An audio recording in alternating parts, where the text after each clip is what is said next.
Hey Bat fans, Luke here back, sadly with our last installment of Batmas 2020. This has been a fun project, one that I will probably do again in some form or fashion next year. It was definitely fun to kind of reminisce a little bit about some of these old Bat books and talk about them. Which kind of led to what book was I going to do for this last installment. And to be honest, I was going to sit there and pick, which is arguably my most favorite Batman story. But I'm going to put that on hold for right now. I don't want to spoil which one that is. Those who know me for a pretty long time might know what it is. But I decided to kind of defer to one of these Bat stories that, again, something I'd like to do.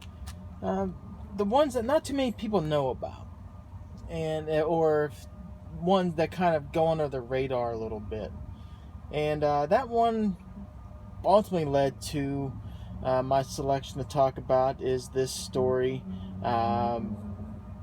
Batman: Eye of the Beholder. This trade here, I kind of hesitated there for a moment. I said the story Eye of the Beholder. It's actually, this trade actually collects two stories. First one is Eye of the Beholder, which has art and writing duties done by Tony S. Daniel. And then you'll have the next story called Pieces, which is written by Tony S. Daniel, but you have art by Steve Scott. So you actually have a collection of two stories here in this trade. Now, have to talk a little bit about the main part of the story, Eye of the Beholder, which is art and story done by Tony S. Daniel. When creators do both the writing and the story, or the writing and the art, the results are kind of mixed. You have some success stories out there. Case in point, Sean Gordon Murphy in the White Knight universe he's got going on with Batman the White Knight and Curse the White Knight. Those are fantastic. He did this story and the art for that. Patrick Gleason did Robin's Son of Batman. Fantastic. Did very good. However, some folks don't do as well. Andy Kubert, Damian, son of Damian, the 6-issue miniseries that came out right after Batman Incorporated. We actually had the death of Damian Wayne. Then you had Tony S. Daniel in Detective Comics in the beginning of New 52. And those are just examples. Sometimes they work, sometimes they don't. In the Tony S. Daniels case, I said detective. You have to actually go back, going back to Battle of the Cow. He did the art and the story for that one. Life After Death, same thing, art and story. In this case here, Eye of the Beholder, again, he did art and story for it. And then in the New 52, for the first two trades, about the first 12 issues or so, with the first one you have the Doll Maker, and then you have the second story, Scare Tactics, if I remember correctly. His abilities, art has always been great, don't get me wrong, but the stories, I think at height it was Battle for the Cow and then Life After Death, and after that you kind of see him slowly digressing a little bit. And in this case, I think this is kind of right at that transition piece. It's not in any means a horrible story. The Eye of the Beholder, actually, I'm going to argue that the second story is actually better, but and it's weird how this kind of will go. So you have the art and the story in the first part, Eye of the Beholder, and then you have the art and the story in the second part, Pieces, which is essentially a Two-Face story. The strengths in one, and Eye of the Beholder being the art, and the weakness kind of being the story. If you look at the Eye of the Beholder, it's kind of like the opposite. The strength is the story, and the weakness is the art. When I say weakness, again, it's not horrible. It's just, we'll just say, the less strong portion of the story, of those elements. They kind of flip-flop. And in this case, Tony S. Daniels, it's a decent story. However, there's some flaws with it. And basically, what is it? So, Eye of the Beholder occurs right after Batman Incorporated, and you can kind of tell there's references that obviously this is Dick Grayson as Batman, but you do see when they encounter the Reaper with Catgirl is actually there's some elements that can kind of continue on from Battle from the Cowl and Life After Death in the story. It makes sense. It's obviously Tony S. Daniels' story, but you actually see the Batman Incorporated timeline. Bruce Wayne's, this actually, you have two Batmans going on, and that's actually something Grayson actually mentions here, is that, hey, I'm focusing on on Gotham, and then while Bruce is gone, kind of focusing on his global initiative, the Incorporated thing.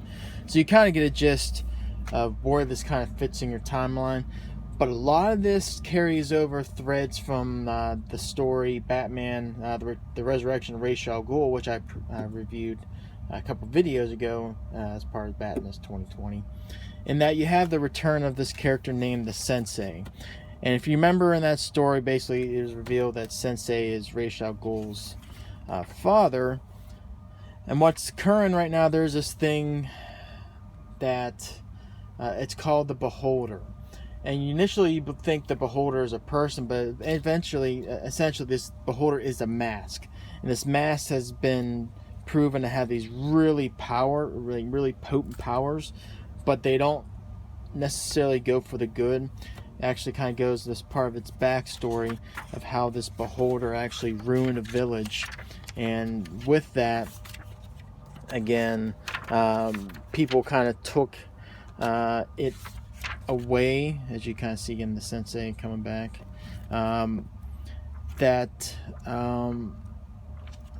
they realize it's not worth hanging around, the destruction it causes. So it was kind of smuggled out where it was at and actually held in Gotham. And now you have the Sensei coming back to obtain the Beholder. Also, we know what the Sensei does. As you see kind of the backstory, you kind of show. Remember I Ching comes back in this. And it's basically a race against the clock with Batman, I Ching, and this character called the Peacock against, it's essentially Sensei to track down this mask, this Beholder. And ultimately what we find out, what we find out in this story is it kind of ties up some of the loose threads we saw with, again, Batman Resurrection of Ra's al Ghul, where we actually saw that the Sensei actually perished during the battle between him and Batman in that story. But we find out, actually, remember, Batman actually had a mortal wound in that as well, but there was a thing called the Fountain of Life that kind of brought back Batman from the clutches of death. We also find out also that the Sensei was also brought back to life as well. Not necessarily from the Fountain of Life, but we find out there's a person, and I don't want to ruin the twist, and someone brings him some of the Lazarus water and revives him. Who that person is plays a part of the reason of the plot of how the Beholder is ultimately found, and kind of goes into the way that is actually destroyed at the end of the day. Someone needed the Sensei to come back. I'm dancing around because I don't want to spoil who it was, but it is what it is. They needed the Sensei to return to help find the Beholder so it can be destroyed. But ultimately, we find out at the end of the story is that in the fight between, again, Batman, you actually do see Riddler in here, and he actually plays a pretty big part in the second story. And the fight between Batman, I Ching, Peacock versus the Sensei is that ultimately what happens is that you do see the mask is destroyed and basically cut into two pieces, in which Batman is entrusted with one half, and then the Sensei absconds and goes away with the others. So now Batman is trusted to make sure that ultimately the Sensei does not get the second half of the mask. And that's basically the story. There's some subplots again that kind of carry on. Actually, cliffhanger in this story itself with the Riddler actually goes right into kind of like the teaser to the second story. You kind of get the gist, someone flipping the coin, that you kind of know that, hey, next story is going to be a Two-Face centric one with his supposed daughter Enigma, and then again it kind of sets the stage for the next one. There's some other story, some plot threads with Catgirl, like I said before, that kind of carried over from Battle of the Cowl and Life After Death. That carry on to the next story in this, but I don't know, the story for Eye of the Beholder, again, the art is beautiful. As I'm flipping through, you get some nice splashes. The art is great. You get some really detailed artwork in this, and overall it's a treat to look at. The positives in this story, you especially get the banter with Dick Grayson's Batman with like I Ching. You actually get, it's not Bruce Wayne as Batman, something I kind of referenced before. Sometimes writers have an issue of, when they write Dick Grayson as Batman, they kind of make it like that Dick Grayson is Bruce Wayne Batman. Dick Grayson Batman is a totally different take on it, and he has his own personalities. And I think Tony S. Daniel, for the credit in the writing, actually got the dialogue, I think, spot on in the story when Dick Grayson is wearing the cape and cowl in this. But the bads of some of the story is that, again, it wraps up really quick, and ultimately it's, I'm not going to say inconsequential, it's just a mask that gets broken in half and Sensei runs off. Now Batman has half a mask, and it's just I'm not going to say, I don't know, it just felt very underwhelming, especially in the build up in the beginning where you had this society, these protectors, and they're all getting hunted down while you had the folks trying to get the Beholder. It's just, I don't know, it felt like a very good build up in the beginning and just kind of petered off to the end. So shrugs.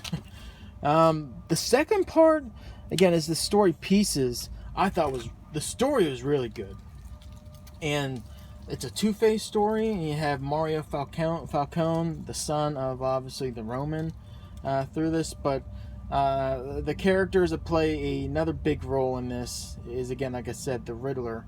And keep in mind, this is a different take on the Riddler. This is post-Infinite Crisis Riddler. This is Riddler who kind of had a little bit of amnesia due to what happened during that story, and he's almost like a private detective at this point. So does some quote-unquote good, but he's still the Riddler at heart, don't get me wrong. And basically what this is Two-Face, again, going up against Mario Falcone, and ultimately what we see is the return of Gilda Dent. And Gilda Dent, haven't really seen in this part of the continuity of Batman really since, you gotta go back to like the Long Halloween, which they play several nods to in this. If you remember that part of the end of the story where you have I think Batman saying I believe in Gotham, Harvey Dent, I forget what Jim Gordon said, but Gilda Dent ended up saying I believe in Harvey Dent. That actually gets kind of referenced in this story, which I thought was really well done. And basically what this initially, it's Two-Face trying to get his lost coin. He needs his coin. The art, again, by Scott Collins, I thought it was okay. I think it's Scott Collins. I could be wrong. I forget the name. But in doing so, he's like hunting down like all the hired meat, the thugs of the Falcone family. And it's actually one of the crime scenes. The first one, he actually tortures this one guy. You actually see there's actually a collection of people. Kind of reminds me of, like, if you watch Nightmare on Elm Street 3 in the beginning part of the movie, where Kristen's carrying the girl running away from Freddy, and they go into the boiler room, how there's people hanging from the chains. It's sort of like Harvey has something like that in this. And he's trying to interrogate people and torture them, trying to find his coin. And that leads ultimately to the first crime scene, where Gordon and Batman are actually investigating. And what we end up finding ultimately is, again,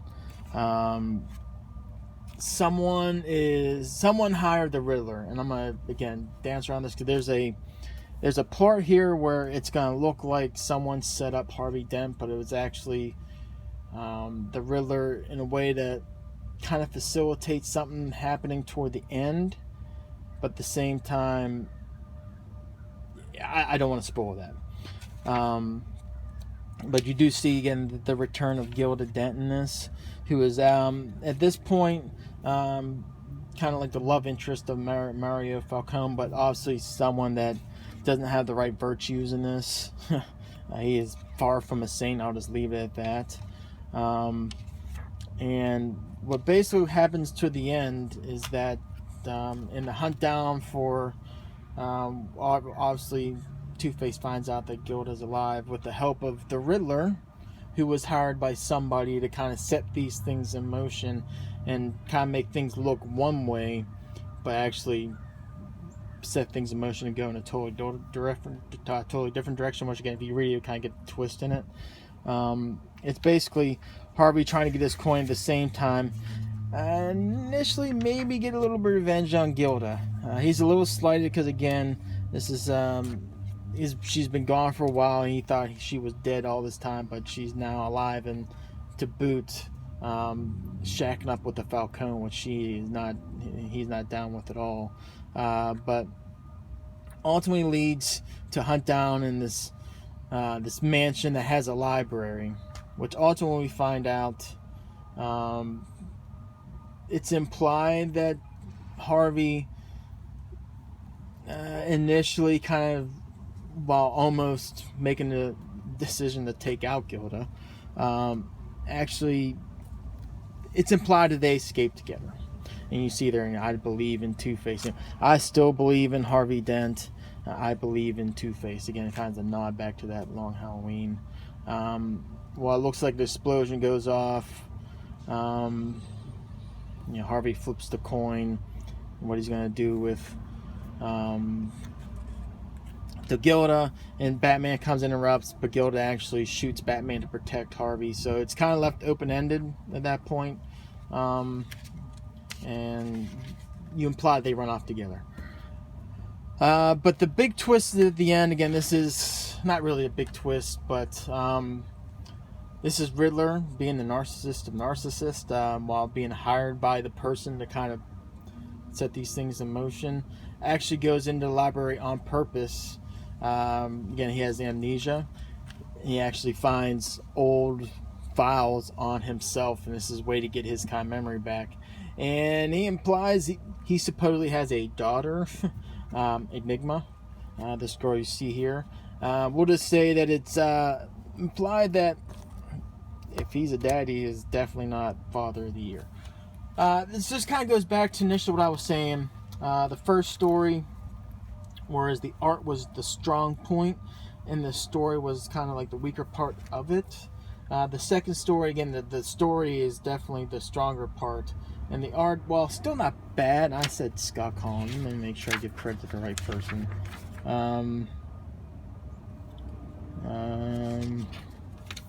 Yeah, Steve Scott. Sorry. The art was not as a strong part as the story, so it kind of flips off. But all in all, if you look at the story as a whole, I mean, both of the stories, they're not bad. They're just nothing that's gonna wow you. Again, the strengths, again, the best part about it is kind of like a Two-Face type thing. opposite of each other. I'm trying to leave a lot of meat for the bone here, so in case you want to read it, you kind of get the gist. And there's some things you don't get spoiled by. But if I had to give this a rank, I give it a 3 out of 5. It was fun. The art, again, by Tony Daniels, fantastic. And if you like a good Two-Face story, this is right in the beginning, right toward, not in the beginning, right before the New 52. It's a good Two-Face story in the second part too. Again, kind of carries on some of those themes we have with Resurrection, Ra's al Ghul, Battle for the Cowl, and Life After Death. So all in all, not bad. It has its strengths, has its weaknesses. 3 out of 5 with a recommendation to get it. Single issues readily available. You might not be able to get this in hardcover, trade paperback. I've seen it out there. It's out there. You can get it. So anyway, hit me up in the comments below what you thought about this story. Love the Bat Chat. And again, thank you for everyone who's watched or commented on these previous videos as far as Batman's 2020. I sincerely appreciate it, and I wish for those who celebrate it, you and your families, the merriest of Christmas, happy holidays, happy New Year, and let's hope for a good 2021, because we all need it. So anyway, until next video, take care.